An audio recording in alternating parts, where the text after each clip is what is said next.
Olá pessoal, sejam bem-vindos a mais um vídeo, novidade pra vocês fãs de Demetrius Demir. Mas antes, deixa eu só falar um negocinho. A série Manete mudou de horário para um horário nobre. Era esperado que a série teria uma melhora na audiência, só que pasmem, a audiência caiu. Vocês acreditam?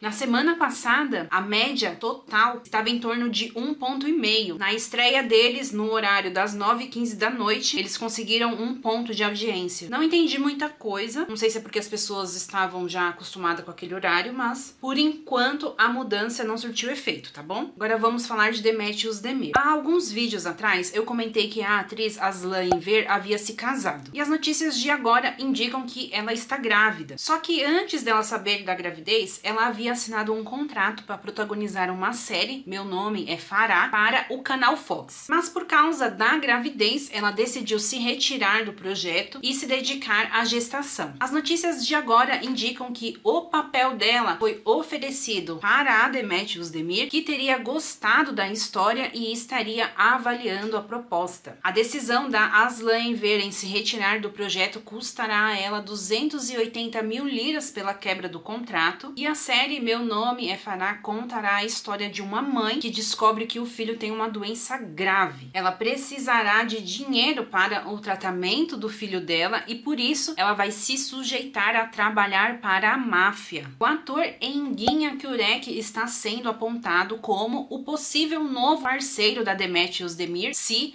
ela concordar com o projeto. Eu só não sei te dizer se ele será o pai da criança ou se ele será o mafioso para quem a Demetrius Demir irá trabalhar. As gravações estão previstas para iniciarem agora no próximo mês de janeiro, restando um pouco menos de 2 meses. A Demet atua muito bem fazendo drama, ela consegue passar o desespero dos personagens para nós. Eu espero que dê certo, porque vai ser legal vê-la interpretando uma mãe lutando pela saúde do filho. E nessa semana ela foi prestigiar uma amiga que está atuando em uma peça de teatro e ela também comprou flores quando ela foi visitá-la. Vamos aguardar então e vamos ver se teremos Demetrius Demir trabalhando agora no próximo mês de janeiro. Agora vamos falar do menino Jan. O Can Yaman, que é praticamente um patrimônio mundial, está sendo assunto no mundo inteiro. A recente campanha publicitária que ele fez para a Dolce & Gabbana ainda segue dando o que falar. Dolce & Gabbana é uma marca mundialmente famosa. O Can Yaman gravou 3 diferentes comerciais para a marca. Em cada vídeo apresentava estilos diferentes e eu não sei se vocês notaram, mas tem muita semelhança com o comercial da Mercedes que ele fez. Eu lembro que para cada estilo de Can Yaman tinha um carro diferente. E a Dolce & Gabbana apresentou que para cada banho tem um Can Yaman diferente. A equipe de marketing acertou em cheio. Se depender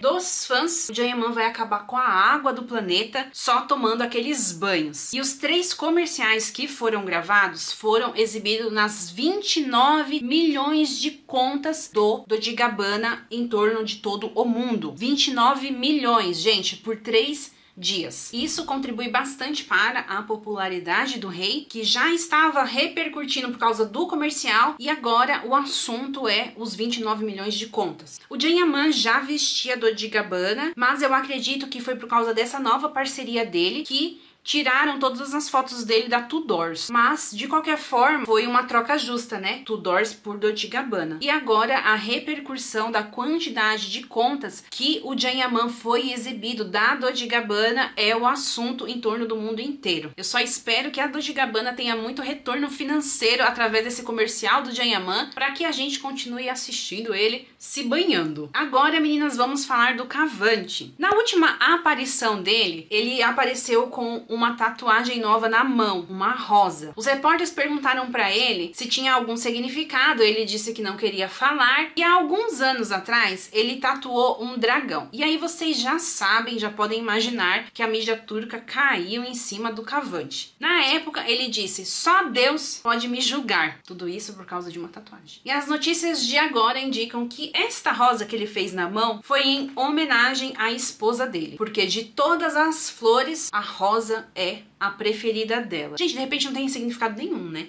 Vamos combinar. É só uma rosa. Mas enfim, acharam esse motivo pra tatuagem dele. Tá bom, meus queridos? Muito obrigada pelo seu tempo. Fiquem com Deus, uma excelente quarta-feira e vejo vocês no próximo vídeo. Beijos e tchau!